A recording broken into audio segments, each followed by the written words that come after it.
grade, Richard Wright's A Native Son was read. My daughter read Toni Morrison's story, all of the things. So when they got into these spaces where people had already digested and were putting the information back out to my kids, they already had an opinion, right? They could go ahead.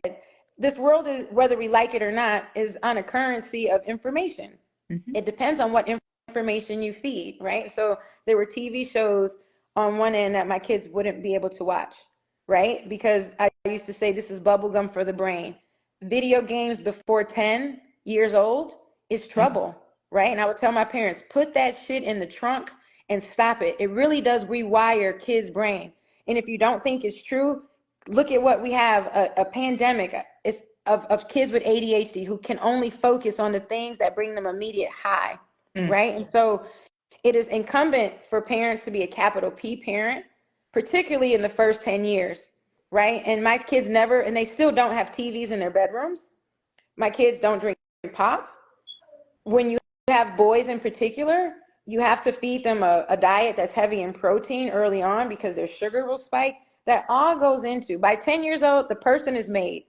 And now you're dealing with the consequences that are a result of the first 10 years of their life.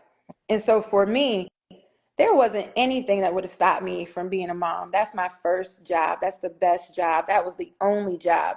Everything else was tangential. And so now to see my kids full circle, my daughter, she just came back from Cali, Colombia, because she said, I need to learn Spanish. Now, that's a very embarrassing point because I'm Puerto Rican and Black, and I should speak Spanish fluently. I don't. That does not take away my Puerto Ricanness from anybody, but she did not want to have the same struggle. And so she went there to do that. But Ashari was so I have two kids. I have a 24-year-old and a 19-year-old.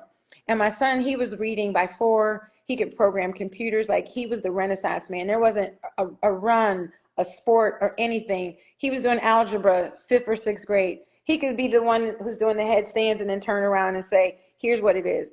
Ashari, however, when she was in 1st grade, she tells me on the way to school one day, Mom, how much more of this do I have? I said, how much more of what? She said, school. I said, oh my God, is she my daughter? This can't be the case. Because usually it's the boy who made, based on those assumptions we have about children. Ashari, she came home and she showed me her math notebook. And if she's on, she's like, Mom, I can't believe you're telling people this. But she would write like her math facts and put like 1, 1, and there would be a 2. I said, honey, what operation were you doing? Like, how did you get this? She said, it doesn't matter. They don't check. And I was like, oh my God. Like, she knew. Right. And so for me, I was so upset. And when I go to the school and I said, listen, her beautiful big brown eyes have seduced you and she cannot read. She's not doing this, but because she's so sweet and kind, she's passing. My son, he challenges everything you do.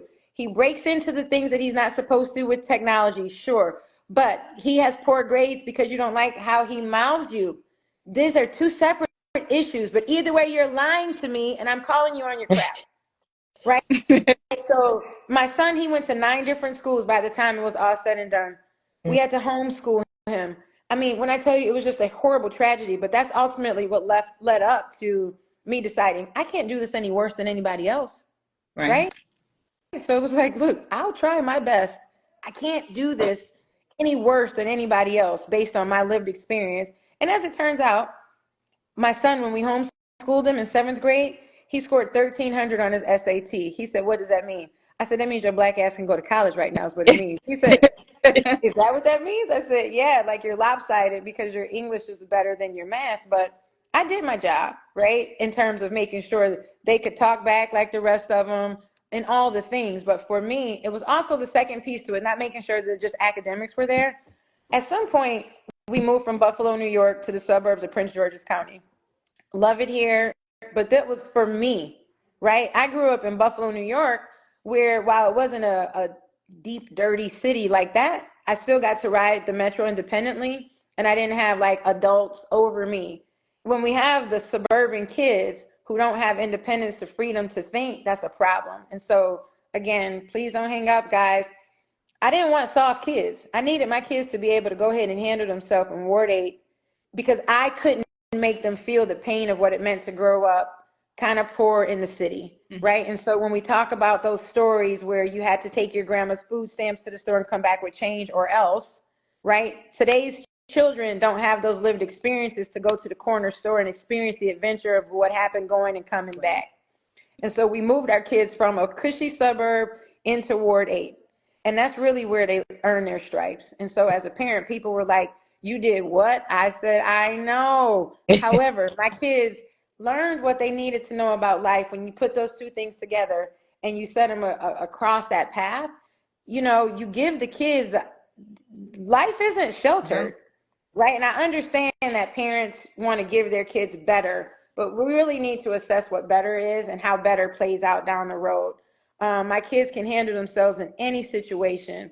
You know, they have that gut check, but they also have that intellectual prowess where they can go, and they're a force to be reckoned with. And ultimately, at the end of the day, the same applications and values that I assign to raising my own kids live in a Legend School Design. Right? Kids are independent. Kids have to figure stuff out. There's nobody stuffing your folders. And you got to get big time real quick in order to just have the stamina and the discipline to deal with this world. And so, you know, that's the philosophy. I wanted my kids to be able to handle it. And they're doing that now. So that's the best thing for parents, to give them that controlled freedom, but keeping them safe, but not protected or sheltered. Yeah. Yeah, absolutely. I mean, it's so funny that you hit on that, because me and one of my line sisters was just talking about, you know, my kids unfortunately live a soft life. I'm like, this summer I might need to send them to Aunt Angie's house so that they can understand, like you said, what it's like to go to the, you know, corner store, to hang out. I'm from originally New Haven, Connecticut, and seen a lot, but my kids, you know, they could not make it that environment. So this whole soft parent, what is it, gentle parent, soft parent, whatever it is, it's not really helping this generation at all. It's a true story. My son just walked in the door. Quit. I'm like, why you quit? Because my socks is wet, it's raining, and I don't want to feel the pain. I'm like, are you freaking kidding me? Boy, it's rain. So, like, you know, it's true. Like, you know, we really need to look at what we're raising, and will that be sustainable? Because in hindsight, the world is getting uglier. It's not getting prettier. And I think, you know, the more soft they are, they don't have that critical thinking skill. They don't have that ability that grit to be able to, you know, go through different things that challenge them. And that's just really, really scary. But I know we want to be respectful of your time. So I want to make sure that, you know, first off, you heard from Miss Atasha. She will be at the conference on March 23rd. Shout out to our co-founder, Jasia. She just joined. Of course, she's a boss, so she's handling something. So she said, I probably won't be on. However, hey, Jasia, we want to encourage you all, guys. We are only about 2 weeks out. So please, please, please make sure you're getting your ticket, grab your girlfriend. These are real conversations that we will curate for you that weekend. So Atasha, I want to make sure that we let the viewers know, how can they continue to follow you, continue to stay plugged in? And if there's one thing, just one word you want them, that you want to leave everyone with today, give that to us. Evolved. Right. Tamika? Ooh.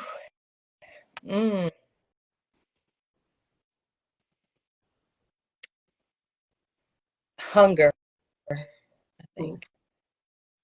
And I'm going to say bold. I think from, you know, what Atasha just dropped on us, I love that you said Renaissance, like just evolve, bold. I mean, we keep saying, keep showing up, but it's just, I'm not even going to say anymore. Y'all get your ticket, come to the conference, and you will be able to experience and see and hear all the great things. So again, Atasha, just want to thank you for the time. We cannot wait to see you in 2 weeks. We're going to have a great time. So thanks, everyone. Have a good night. Yes, I can't wait to see you guys and talk some more. Thank you. Thank you. Have a good night.